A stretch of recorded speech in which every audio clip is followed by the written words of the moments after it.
thing. But then when you talk about sports, you have that plus everybody thinks everybody's going D1 and Yes. everybody's fast, everybody can jump high, everybody can do all the things. And it's not true, but I think it's truly because of what they see out there and not understanding that that's not necessarily the reality. And even if it were, you have to learn how to stop comparing. And even though Hmm. it's a human thing, that is something that I think kids need now more than ever because everything is so visible Hmm. online and they need to learn how to have blinders in a lot of ways and they don't just because they're exposed to so much more than we were at our age. Well, let me ask you this.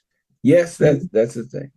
Yeah. And do you think because of the social media, they have so much more access to it? So yes, they have more to compare themselves to, but do Hmm. you also think, like you were saying, everybody thinks they're going D1.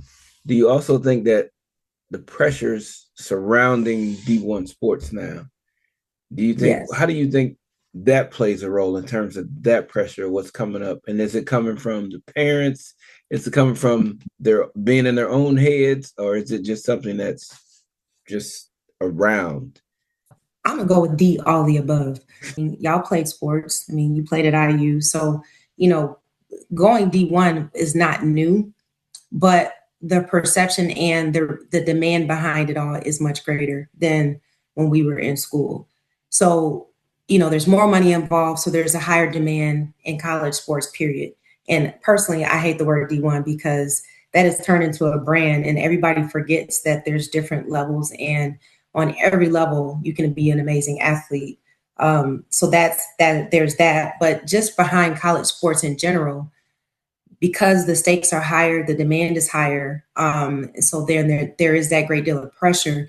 And then from the parents, I do think that there stands to be some more education around what it really is going to take for your kid to go. Not to say your kid can't go, but because the demands are higher, it might not look the same as when we were younger or when they were in school trying to go D1. It's different. And then of course you have the kids that are following also their number one influence, which is their parents, which may Hmm. they may apply pressure.